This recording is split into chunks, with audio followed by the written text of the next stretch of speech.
Ahoy! The new information about the expansion doesn't stop, and I would say it's almost too much at this point. I can't keep up because I still have to make 3 videos about this stuff. But today we're talking about some of the additional in-depth things that they have announced in terms of changes and how certain specific systems will work that were a bit unclear so far. Without further ado, let's begin. Chardis answered the first question about Aptitude XP, if that will carry over to the new levels. So what will happen is that Aptitude XP will not carry over, but it will basically be frozen. Once you buy the expansion and you unlock the new trade skill maximum, the 250, you can then level up to 250 and nothing happens to your aptitude. And once you are at level 250, your aptitude kicks back in. So you won't lose your aptitude level, but you also won't benefit from it when it comes to leveling your skills, which I think is the best way to not have massive progression skips in that regard. You'll also be able to still see your aptitude level while you're leveling your trade skill. Somebody wanted to know why there is no void spear, only a void int scaling axe. Charlie said the answer here is because we haven't made one. There's a few artifacts in the first set that scale off attributes they might not normally scale from, but each artifact is unique in its own way. Let us know what sort of artifact you'd like to see in the future. I honestly think it's good they're not going completely overboard here and testing the waters with a few weapons first that have this type of scaling, because otherwise it would maybe be a bit too crazy to balance it all at once. Artifacts are also confirmed to have unique appearances. A very important change is one to progression. So a lot of people have rightfully been hoarding the XP resources that you can get from farming or from the faction shop now, and those will still be beneficial in the expansion, but not as beneficial as it initially seemed. Unusual ore and other similar items will be limited to 3 uses per day moving forward, so you can't do a massive progression skip with that all at once. I think that's fair enough, honestly. Sure, it's a bit annoying if you've already farmed an absolute ton of those, but there was never a guarantee they were going to work at all for this. And it makes sense insofar that they want us to still explore the zone and still have to have a little bit of the progression from actually doing things within the zone instead of just skipping all of that. Preparing is still worth it though, unless you're planning to farm 3 of every single resource every single day during the expansion, at which point you're probably doing a ton of gathering anyways, and you're likely getting more XP from that than you are from the resources that you get that give you extra XP. Another question was if shards will be exchanged for gold. This is a claim that came from a single news outlet. They put that in their article.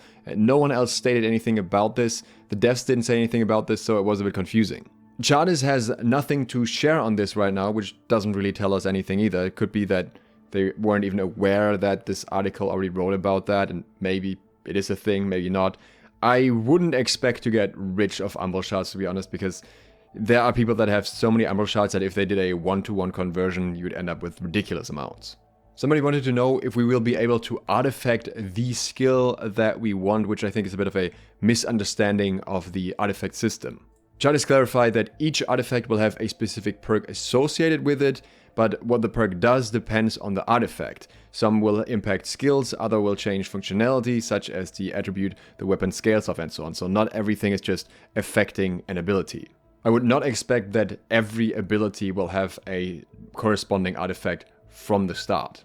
Chardis also clarified that Magnify replaces the attribute perk slot instead of one of the other perk slots that you have underneath that, which was worded a bit weirdly in previous stuff where they talked about that, so it's good to have confirmation here that Magnify is just instead of the normal attribute. In case you don't know what Magnify is yet, Magnify amplifies the highest attribute that you have. So if you have 300 con, then 30 Magnify would turn into 30 con, for example. When asked about a casual war option, Delacon said, "We are interested in making wars available outside of territory control for more accessibility. It is something we want to tackle soon."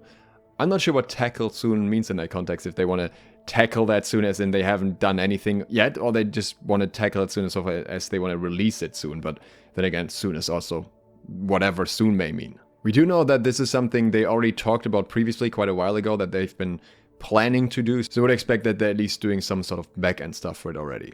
This particular one doesn't mention anything new, but I do want to point this out as Delacron specifically mentioning the feature debt that New World had because of how rapidly it changed during the early days, during the alpha and beta. I think this is very interesting that they're so openly discussing this now.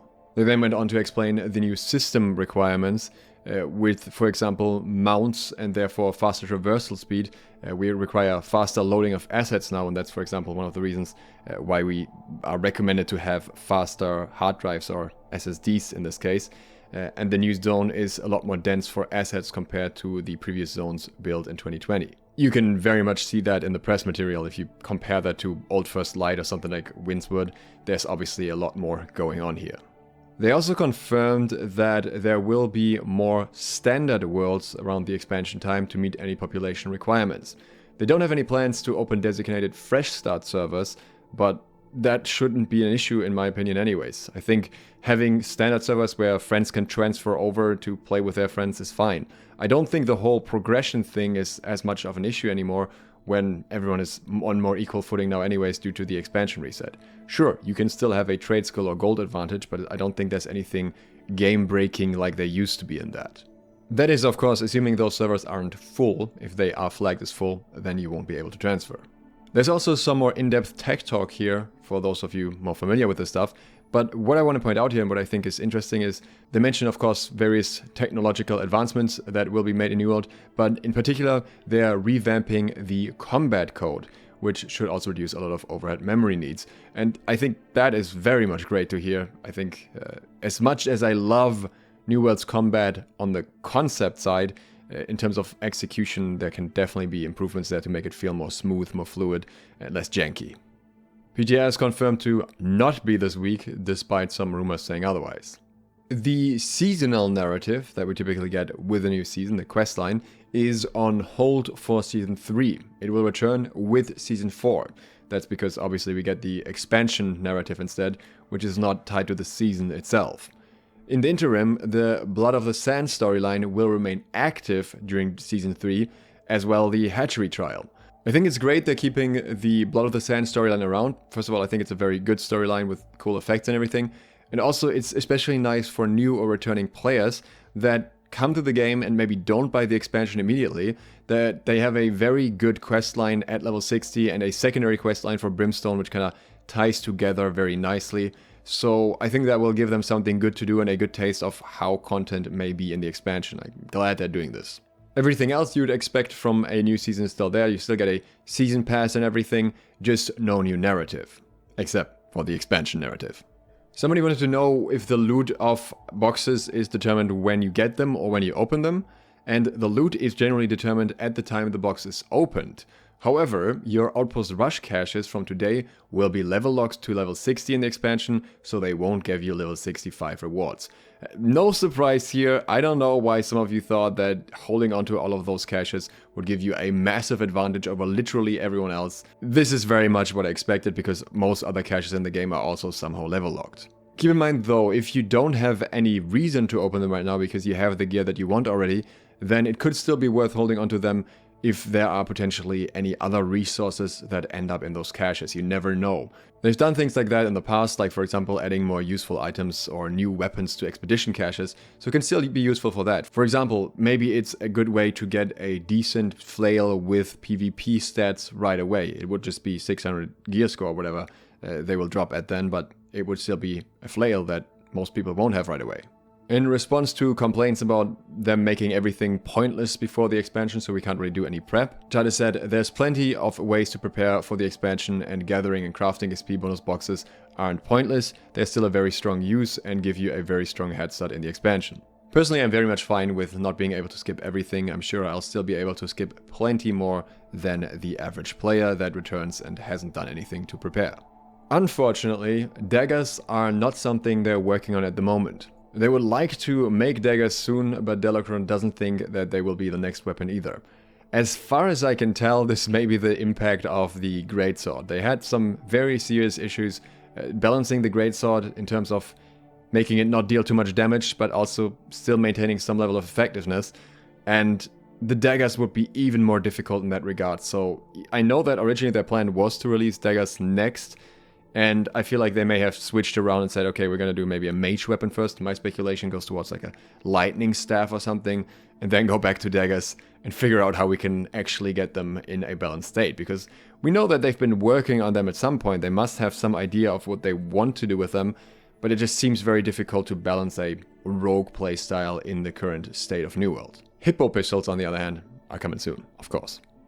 Again, this is just a fraction of the news and information that we got. I've done a ton of digging and I keep finding new stuff, all kinds of different information about mounts, about other things that are happening. So we will absolutely have more to talk about. If you're interested in that at all, consider subscribing and clicking the bell to get notified when the next of many videos comes out. If you'd like to support me further and get early trading tips, you can do so on my Patreon. Thanks to my patrons who do exactly that. And thank you for watching. Dukesloth out.